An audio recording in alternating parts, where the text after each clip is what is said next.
Jonathan Sims. I work for the Magus Institute in London. Shut up, John. Not everything's about you. Social would have been better off in the States. We're here at the Cleveland FanExpo. All of us. We got Anne Marie. We got Ryan. Hey. We got John. We got me, Timothy Stoker. The coolest character of this podcast that nobody cares about. Yeah! Yippee! No, for real though, we're all systems go into the FanExpo. Woo! Check us out. Good pun, good pun! Thanks, guys. Thanks.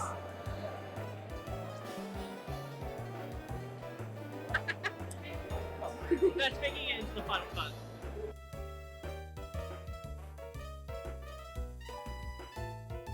To start off, we just kind of explored till it was time for press to do interviews.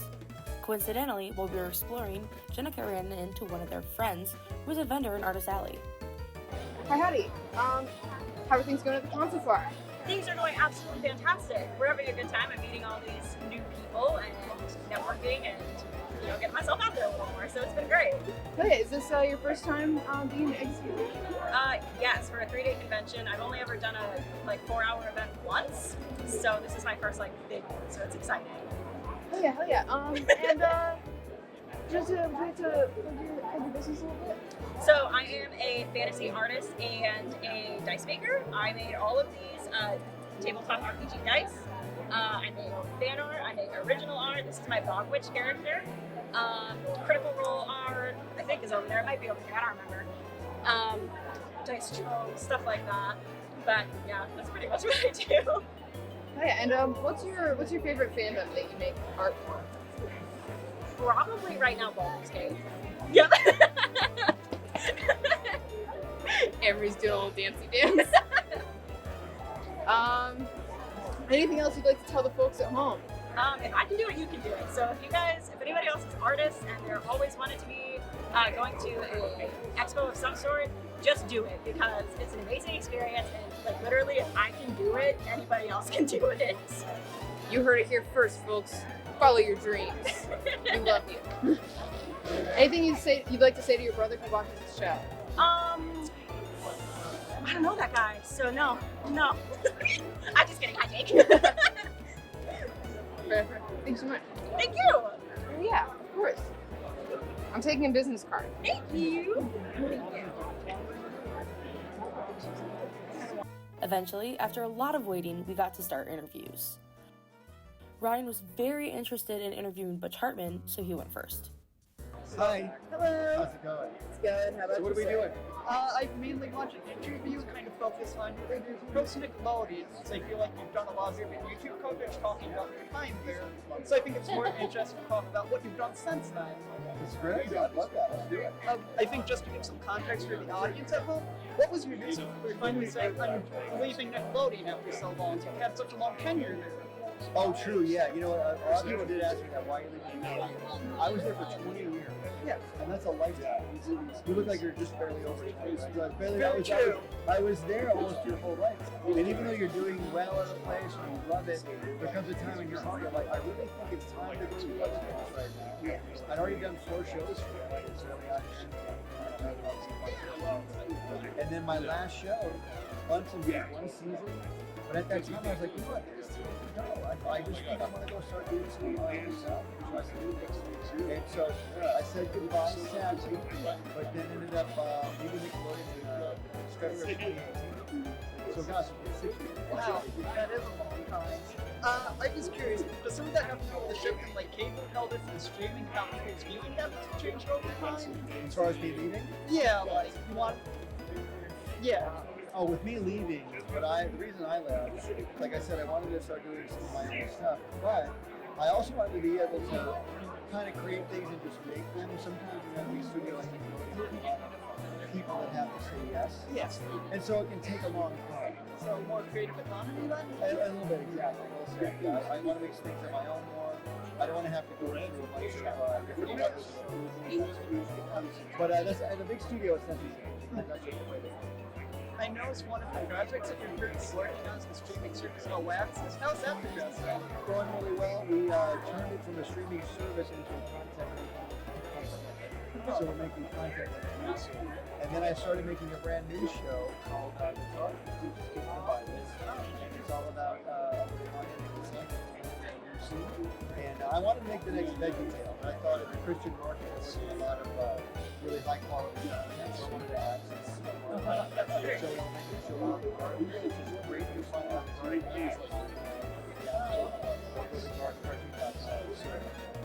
Are there any like currently really ambitious projects that you're working on that are out there that are different from like children's animation, or are you sticking to your comfort zone? I'm sticking to my comfort zone for now, but I do have one show. It's a little outside what I normally do. It's called Elf Detective. It's sort of a anime-inspired show about this elf in an Armani suit. He's 6 foot tall, and he fights mythological crime. Oh, that's fast. So I've been working on that for a while, but I haven't pulled the trigger on it fully yet. But I've been kind of developing it.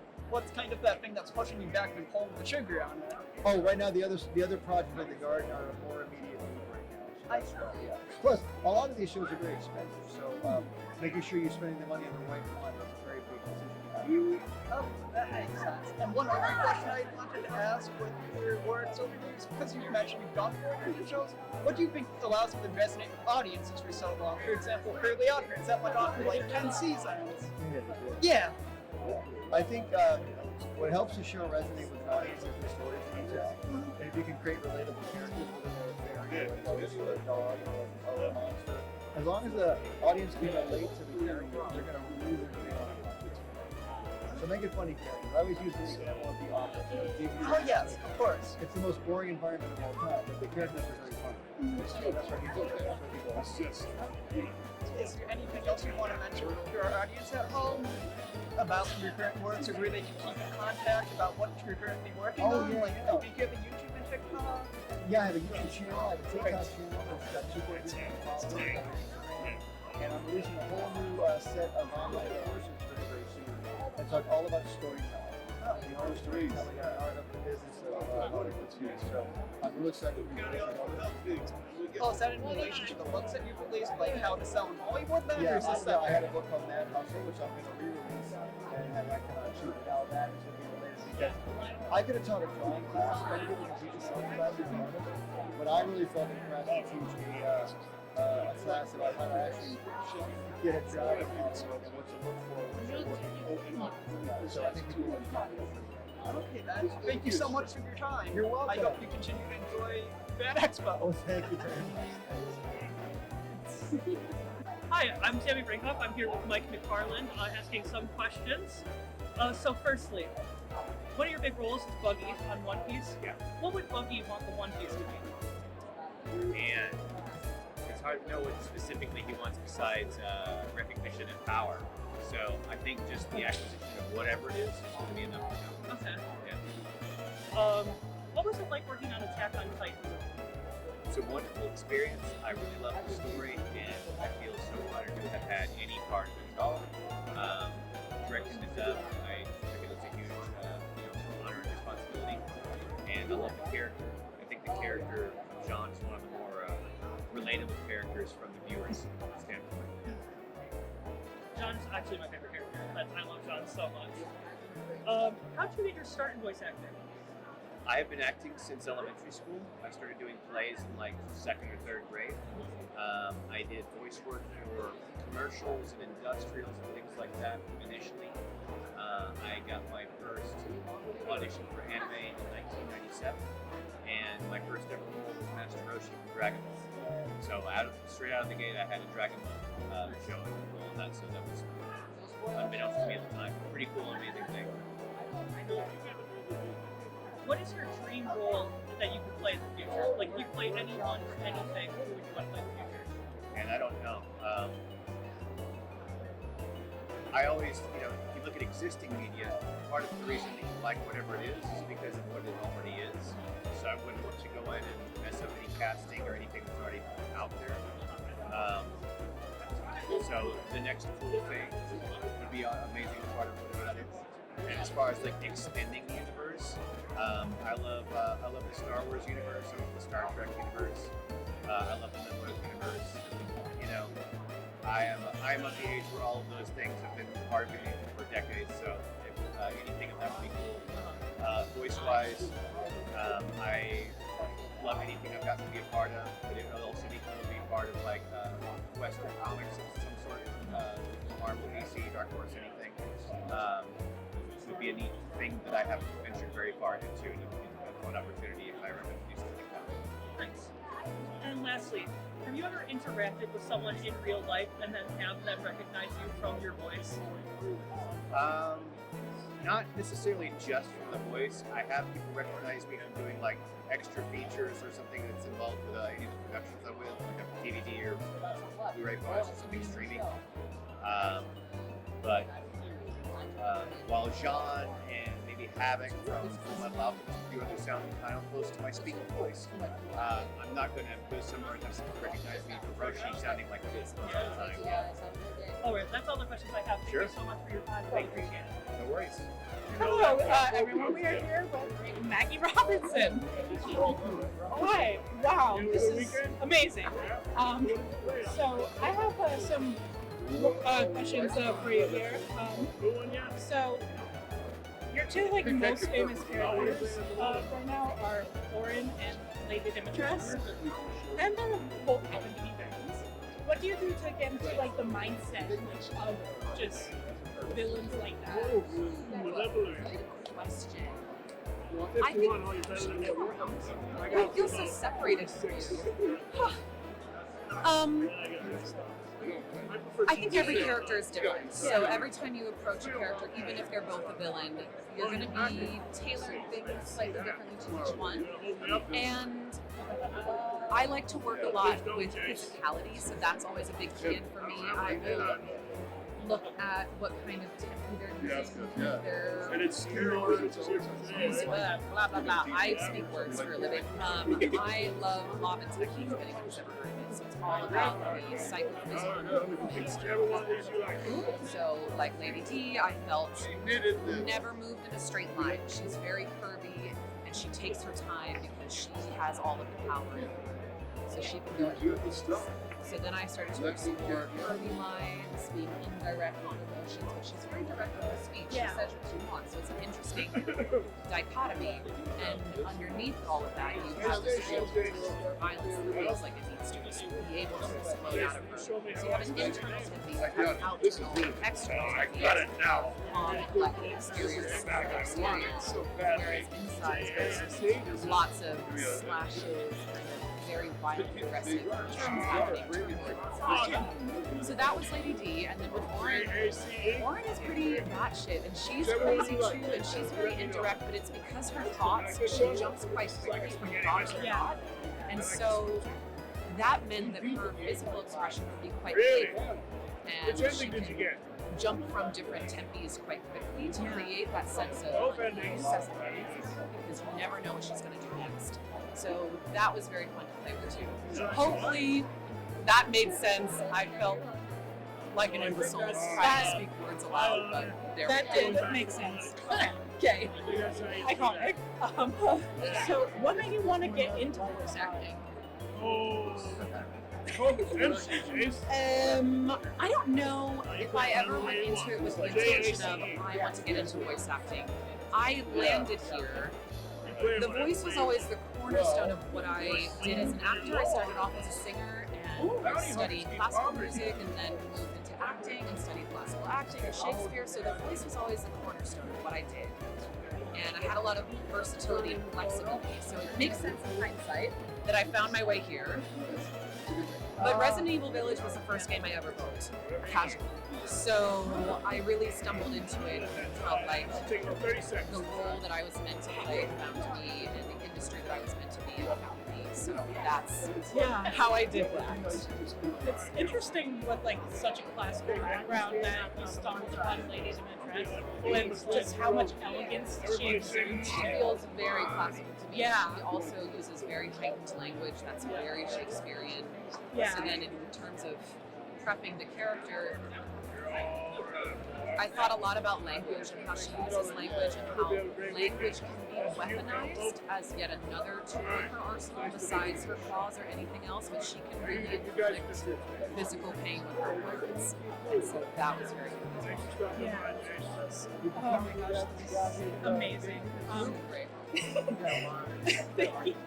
So we're obviously at a convention. I've seen that you've gone to a fair amount of conventions already. What is your favorite like con memory, and what's the like funniest con memory you can think of? Ah, good question. I don't know if it's just because it happened literally today, but I had somebody who asked, do I want to say this? Do I want to open this Pandora's box? But, I had somebody ask if they could pick me up in a selfie today, and I allowed it this one time, and then I picked them up more times. So tip for tat. Vice versa. Yeah. That's awesome. Oh my word. Wow. That's really cool. Don't everyone come asking to pick me up. Yeah. It's a one-time thing. PSA. Don't do it. So, because just the environments for both Resident Evil and Baldur's Gate are so different. What was it like behind the scenes, kind of like filming? It's different for every game. Resident Evil was fun. We did the full performance capture, and it was fun because a lot of the scenes that I were in were larger group scenes, so we got to really play with each other as actors. So much of what we do within video games, especially voiceover, is you work alone primarily most of the time. So it's always a nice treat when you get to step into the volume and you record the performance capture stuff and get to act off of other people. So that was super fun. And then Baldur's Gate 3 was different because it's such long-form narrative. We did the mocap for the lines, but you were alone in the studio and you kind of start and end in base pose so that they can paste in whatever they need based on the choices that the players are making as they go through the game. And there's many choices. And there's many choices. Many choices. Yeah, but it was all fun. Yeah. Well, thank you so much. You're so welcome. I'm so glad that I got to do this with you and I got to meet you. So thank you for your time. I love your red glasses. I have red glasses too, and if you would let me know in advance, we could have worn them together. We hope match. So there. Next time, let me know. Thank you so much. Yes, I will. Okay. Have a wonderful day. Thank you. You too. Enjoy the rest of the con. Come on around then. Oh, okay. You want one, right? Thank you. Yeah. Do you want to sit? Also, I really like your hat.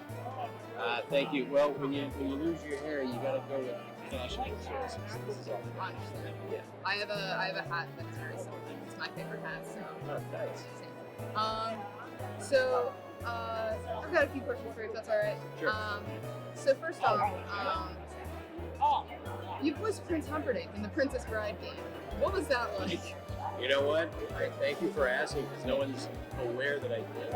So it's this little tiny game. I think it was like a 16-bit game or something. It was phenomenal that I got to be in the game of one of the most amazing movies ever. I didn't think it would be as Prince Humperdinck, but it was just like all the other auditions I do. I do my best. I try to sound as much like the character they want me to voice match. Did it scare you at all? Because I know that Wallace Shawn made you take the Robin Wright role in it as well. Were you afraid you weren't going to live up to expectations? They were really? Yeah. So my Humperdinck is there with theirs. Yeah. Well, I had a little bit of experience with that because I did Viggo Mortensen for the Return of the King video game. Because he didn't, I guess at that point he was beyond doing the game. So I voice matched him. And most of the other cast did their own voices for them. So I was cool with it because I thought, all right, if the casting director and the director believe me enough, I know you've done a lot of taking on roles that, such as Aragorn in Lord of the Rings games, and Gambit and X-Men Origins Wolverine game. A lot of roles that are generally thought of about other actors. Yeah, somebody else started. Yeah, what's that like? It's okay. It's okay. In this business, you never know what's going to come next. And somebody may begin a role and then they may move on. But sometimes in a world of commercials, I've been the voice of a product before, and I got that because somebody else quit or got fired. And then eventually they'll replace you. Somebody else comes along. So there's this turnover that happens in voice acting more often than people think. And if you're their choice, then so be it. Just do the best you can with the character. There's a little bit of you that's going to make it in there. Even if you're voice matching what somebody did, which is sometimes the case, there's still going to be a little bit of you. In the case of Gambit, I think I just gave them my own kind of interpretation, and they were fine. So as long as what you're doing is accepted by the fans, that's all you can ask for. Yeah. I know you've done a lot of games based off of movies. Yeah. Which is your favorite? I really did enjoy doing the Lord of the Rings one because I was a fan of The Hobbit. I read the movies as a kid. I had seen the movies, and they even flew me up to EA's headquarters when I recorded it. They wanted to make sure that they were happy with the accent I was doing and everything else. Got to see their facilities, so it felt like I was really involved. So when the game came out, I put it on the easiest setting because I suck at video games, and I played it, and I wanted to hear, all right, is what I'm doing matching with the rest of the game? Is it working for me? So that one, I think I probably spent more time making sure that I was really doing my best getting it right. I always try to do my best, but that was such a high profile. That one is special. That's incredible. What's it like playing a game that you're voicing? Well, like with this guy here, Pathfinder, I've played the game a lot, Apex Legends, and after a while you get used to hearing your voice, and it just becomes white noise. And then you'll play for a while, and then suddenly you realize, oh my god, that was me. I said it. I said that 2 years ago in a recording booth, and then I did 2 or 3 takes of it, and just it reminds you that, wow, you really are in a cool business, but sometimes it's an odd feeling because you're hearing yourself talking to you. And you just get over it and realize, yeah, it's fine. Yeah. And then just one more question. Because in my personal opinions, I think Lego games are, pretty Way up there. way up there. I mean, Yeah. they're just so fun. What's it like being in a Lego game? 2 Lego games, technically. Yeah, let's see. Well, I did the Lego Star Wars Connect, is it? Or which ones do you have then? I saw that you've done the Lord of the Rings. Okay, yeah. There's a Star Wars Connect program. That might be a different game. Yeah. Well, I don't know if I played those games, but I played a Lego Jurassic Park with my son, and then I played a Lego Star Wars game with my son. So without seeing what I was doing, I was vicariously through my son enjoying how fun these games are. Like, I understand why you love the Lego games because the graphics are amazing. The gameplay is usually really cool. It's pretty fluid, and they're funny. They're so funny. The little jokes they throw in there all the time. They'll take bits of the movie and throw it in and act them out. It's the silliest thing. So if I'm a teensy part of that, I'm thrilled. That's very cool. Sorry, I have no words other than cool apparently today. It was good. It was good. Thank you so much. It's my pleasure.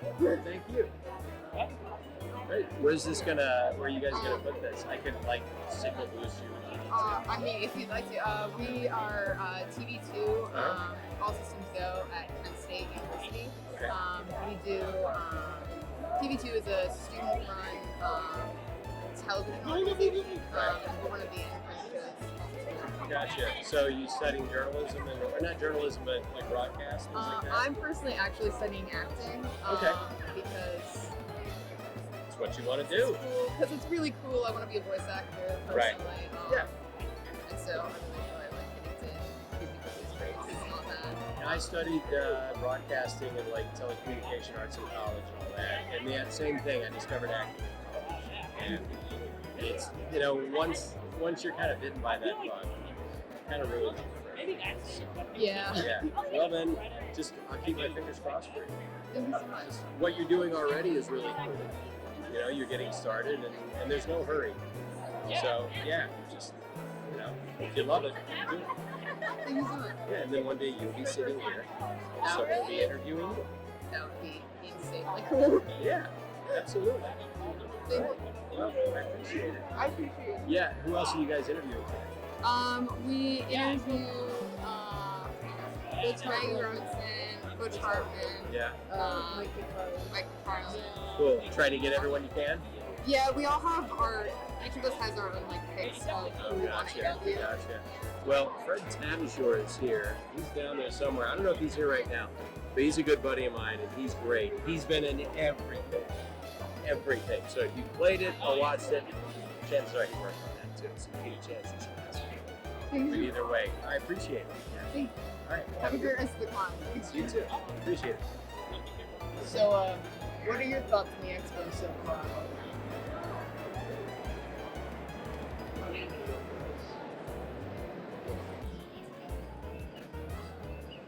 There you go. Okay. I hope you're getting this on I camera. almost lost my I- wallet already. Oh, You wow. know. You're winning, bud. Heck yeah. Right. It's just like I'm running the board back at the studio. Cut, post black. Take care of the Jew. Can you iris up on the lenses?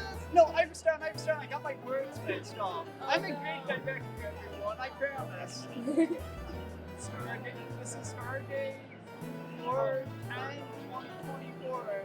We're voyaging to the deep space of Cleveland Expo. What lays out there is a mystery, and I got the Star Trek opening monocle from my dad will kill me. Yeah! Ryan, I'm killing myself. No! I don't have a red shirt I was on. about to say Murder that. on all systems go.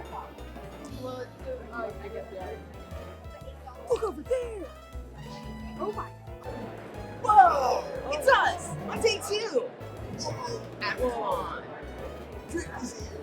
We're all excited, right? Yeah. Thoughts on Conway, Danny Trejo? You heard it here first, folks. Stick around. I'm here. On day 2, we did even more wandering through the convention.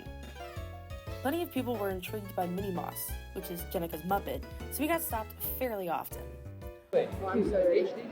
Welcome to the quest to find a water fountain. Okay. 2 more cowboys. Cowboys for Joe. No, man. Yeah, we did. Side quest.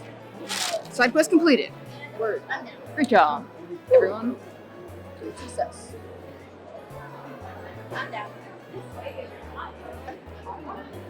Thank you so You're much. so welcome. Thank you.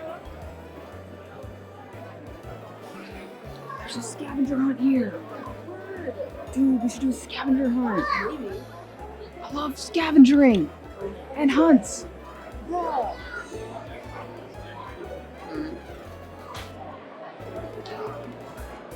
It'll be somewhere. It might be up here further. Somewhere for sure. Yeah. 2 more hobbits for Sammy. 1 more cowboy for Joe.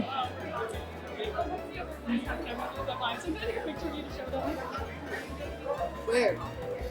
Oh, but they have actual water bottle floaters. Oh, okay. I see. It's gonna be so stupid. It might not even make this really. It's very funny to me as well. It's probably not even gonna make it into the video though. For real. Yes, there's a water bottle floater right there.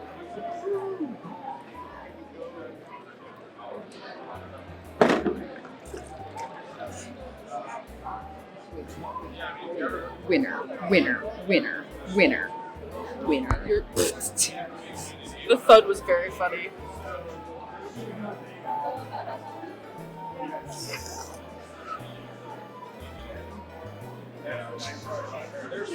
You always put this on. Yeah. This is what friendship looks like. You're so right. Teamwork, it makes the dream work. You're so right. Okay, I'm gonna. While wondering, we got a couple more What's your whole? Tell us about yourself. My name is Scott Larson. I am a illustrator from Chicago, and I've been working in comic books. What year is it now? I've been working in comic books for over a decade. I started self-publishing my own book back in 2016, and I go to different conventions. And I talk to some really great people like yourselves, and I'm basically here to make a lot of friends. Oh yeah, that's super cool. How'd you get your start making comics? I started working for somebody who was an inker for Marvel Comics, and I was doing what was called spotting, which was adding the blacks to the comic pages. And so he would give me these pages, and then I would just like color in the little black areas. But I was always interested in doing comics, and I knew when I was real little that that's what I wanted to do. That's so cool. What's your favorite comic? The Amazing Spider-Man is my favorite comic, and he's my favorite character. Thanks so much. Do you have anything else you'd like to plug? Sure, I'd love to tell you about my book if I could. I would love to hear about it. Okay, so my book is called Visitations. Visitations is modern history as seen through the eyes of the residents of an old Victorian cemetery. The characters are based on real monuments in different cemeteries around the world. They have adventures while history grows and changes in the background. It starts at the turn of the century and it goes to present day, or however long I live. I don't know what I mean. And every issue does something different. So this one is the first issue. It is an introduction to the characters. The second issue, which is a little bit thicker and there's a reason for it, is it's all double-page spreads. And whoever is reading it is required to move it around and around and around.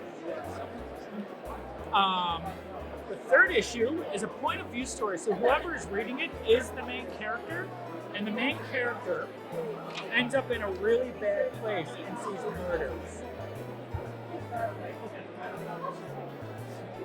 The fourth issue is fully painted, and it comes with a link to a downloadable audio file, which is the same story told from a different perspective in the style of a 1940s radio show. So there's actors playing parts, and there's like music, and there's even a kid in there. The fifth issue is a couple of different comic strips. One is a comedy comic strip. One is an adventure strip. And then they meet in the middle and become one story. The sixth issue is told in newspaper headlines. The seventh issue is a flip book. On one side, it continues the story that starts in number 6. Then on the other side, it is the origin of the characters. And then the 8th issue, which got moved over for some reason, is a gigantic battle in the cemetery. And anybody who is interested in reading the first issue for free, I have a sign up for a digital copy right there. That's so cool. How did you get the idea to do it in so many different styles? Well, the idea for the book itself actually came from the fact that I was walking through a cemetery where I have some ancestors that are buried. And as I was walking through the cemetery, I saw these really strange monuments, and one of them looked like this. And I went to bed one night, and I woke up the next day, and the first issue was in my head. And so I thought, well, I'm going to run with this. And I wanted this all to be something different, to go back to your original question. And so I figured if I was going to do the book by myself, and I was going to self-publish, I could do anything I wanted. And so in those things that I wanted to do, I thought, I'm not going to do what other people are doing. I'm not going to adhere to their rules. I'm going to do something different with all of it. And so with the one that turns, for example, there was a book about World War I that was unfolded. And it basically went all the way from the end of that aisle to the end of that aisle. And I really wanted to do that, but it was so hard to do. I'm like, oh, I'm just going to make a turn. And then I got the idea for doing this because there was a comedy troupe in Chicago, an improv group, that were doing like podcasts that were like old radio shows. And I thought that's really cool. So I enlisted them to do this. And I just tried to do something different with every one. Well done. The problem with it is now people are expecting it, and they're asking me what the next one is going to be. And then the other thing about that is I'm running out of ideas. So I have to continually come up with like new and crazy ideas to do this stuff. That's fair. Out of curiosity, just because I am a fan of, improv troupes and podcasts and old time radio, which particular group did you get?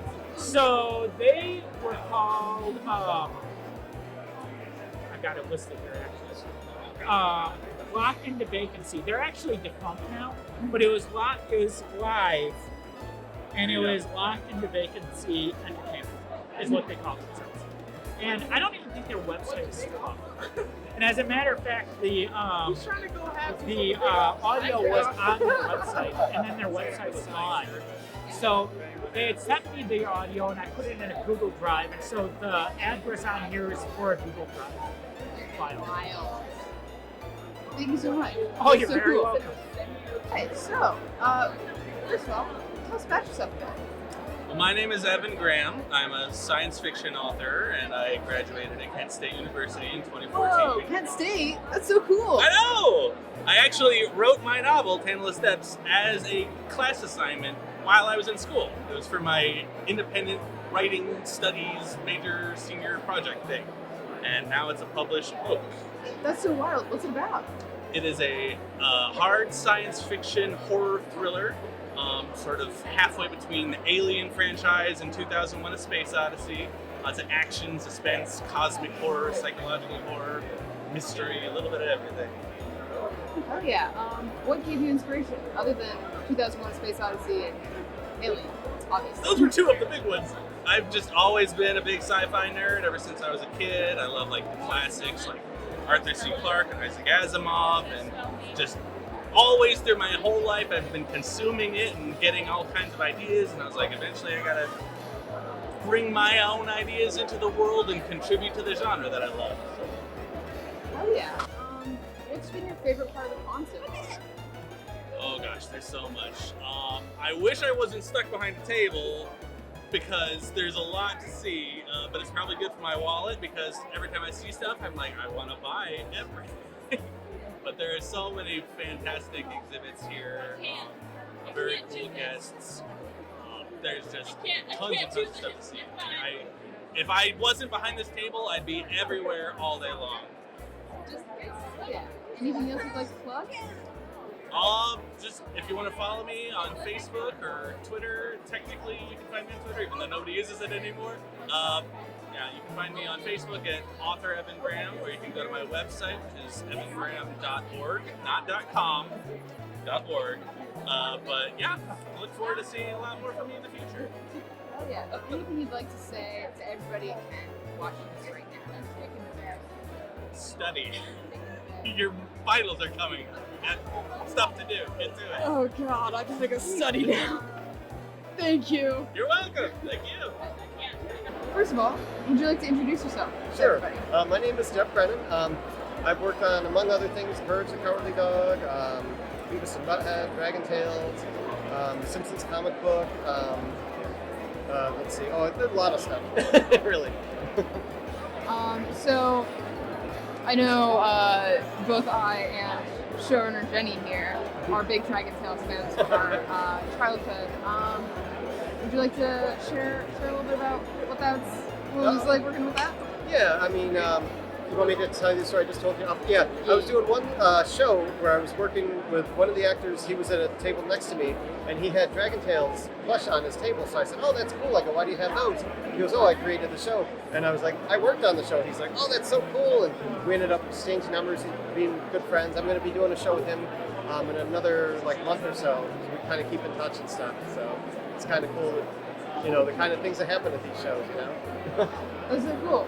What's it like being a part of creating things that are so childhood? Well, you know what's funny? You never really think about it when you do it. And I've worked on a lot of shows that people have not heard of, but I'm just lucky that I've had 5 or 6 that people remember, you know what I mean? Because I've done a bunch of shows, but to have people say like, oh, I love the show, it had such an impact on my life, is great, you know.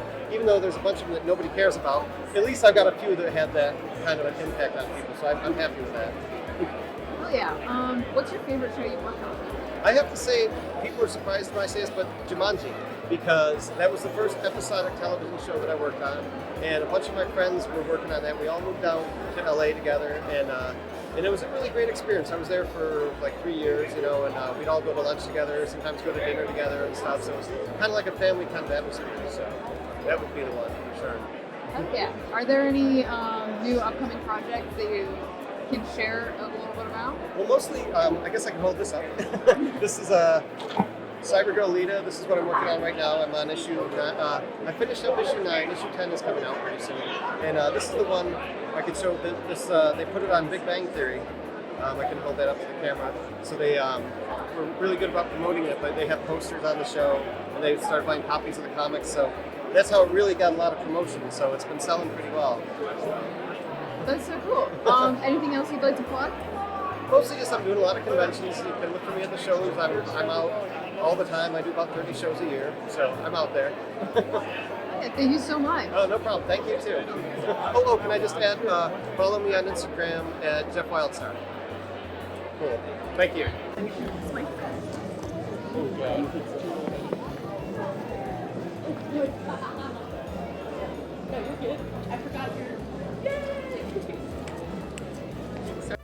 Also, while wondering, we ran into so many ASG people. Joe found Laz and Brody found us. And while considering how to spend all my money, I glanced to the side and I saw Ro and Hannah Lee, who are KSU alumni and past members of ASG. We also ran into Phoenix as he was working for FanExpo this weekend. And lastly, we ran into the KSU Cosplay Club. Well, that was an exhausting 2 days at the con. But hella fun, right guys? Yeah. We hope you had fun, as much fun watching this con as we had making it. Time to all systems.